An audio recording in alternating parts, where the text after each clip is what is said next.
Hi, welcome to another Missionary Mandate video. My name is Ken Acha. I'm a faculty member at the Missionary Training School. Today I'm going to be talking with you about raising funds from churches.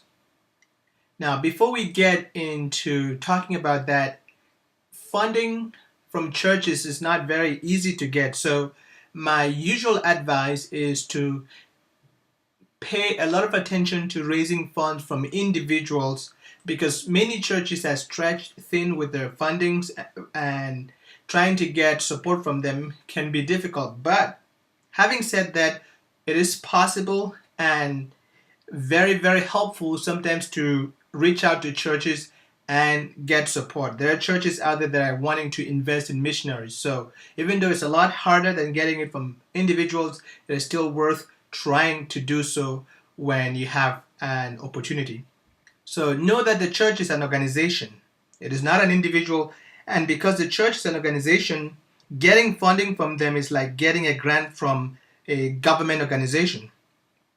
It is a process of filling out the application, sending a resume and supporting material, and waiting. Sometimes it's like getting a cabinet position in a government administration. You have to have people speaking for you and pushing buttons for you. So it is something that you need to really be ready for it to get involved in it. It's not as easy as getting funds from individuals. Remember that it's a process, it is not an event. It's going to take time. It could take even a year or more to actually start receiving funding from a church. You're going to have to do the paperwork that is involved. It's not like going to an individual, like I said before. You have to have an application filled and submitted. You have to send a resume and supporting documentation. Sometimes they may even want you to come and talk to their church congregation so you present your opportunity. Now, not every church is going to support you. It is very difficult to get a church to support you that does not know you because there are scammers out there, and churches have to be careful who they support, and they have to take time to do research. And if they don't already know you, it is going to be difficult to get them to support you. So my advice is that you focus on your home church. If your home church does not support missions work, then you need to look for what is called an anchor church, which is a church that is not your home church, but it's a church that loves the kind of work that you do, that you found relationships with the leaders of that church, and you can work with them and they can treat you like their own. Find that kind of church and work with. And you need to get an advocate on the missions committee for you because somebody needs to be representing you.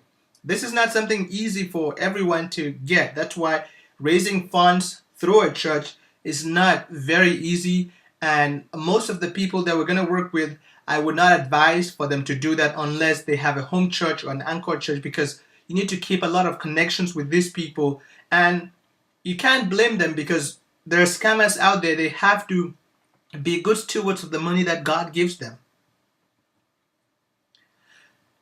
An important thing would be to keep the churches that you are planning to work with informed about how you are working, how your ministry is growing, and the things that you are doing, especially the decision makers who actually sit on the missions committee and will be making the decisions whether to fund you or not. Speak the church's language. What do I mean? Every church has a mission statement. Now, most churches have a mission statement that is the Great Commission to win souls, make disciples, and things like that. But each church has its unique niche. They have certain missions work that they are very passionate about. A church might be very passionate about adoption.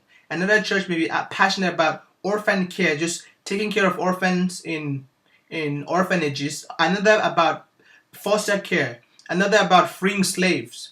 You need to see where your vision intersects with the vision of the church that you're trying to raise funds from, so that you highlight those things when you write and talk about, so that they will strike a chord with them. This is not a call to deception, but to basically see where you guys have a common ground that you can work with. The next thing that I advise people to do is to know your stuff. Basically, when you go to talk to a church, you need to be competent and skillful. It is not enough to have passion, but you have to have passion and have the church leadership see and know that this person is spiritually mature. They know what they are doing in ministry before they support you. And that also is a good thing for the churches to do. If it is possible, you need to try to serve in the local church that you want to support you, or if it's an anchor church, you try to serve and participate there so that people get to see you serve under leadership and they know what kind of Christian you are.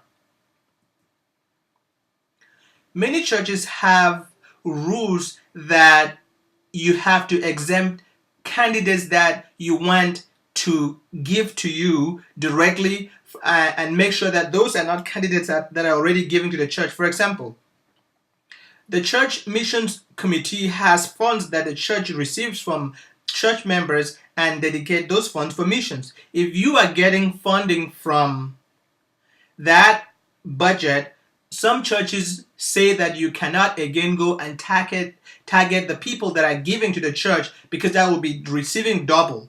Now, I'm not going to speak as to whether this is fair or not, but if you are interested in raising funds from the church, you need to investigate and make sure that you know these policies and follow them. And in some cases, even when there is a policy like this, it does not mean that you cannot accept support from any other person in the church, even giving people.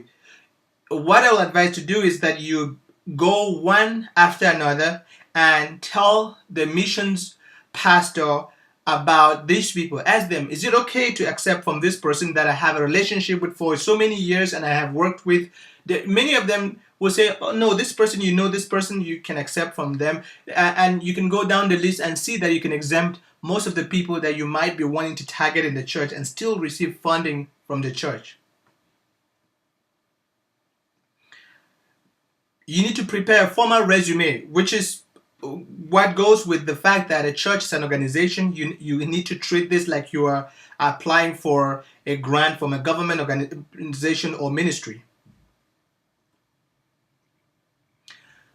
While you would be asking amounts like $100 a month or $200, $300, $400, $500 from individuals, when you get ready to present a request from a church is an organization, it's a group of individuals. So you should consider asking a significant amount depending on the size of the church and what the church can do.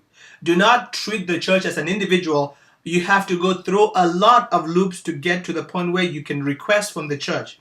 And consider requesting a significant amount, not a punitive amount, but an amount that you need that can help you do the work, also considering the size and capability of the church.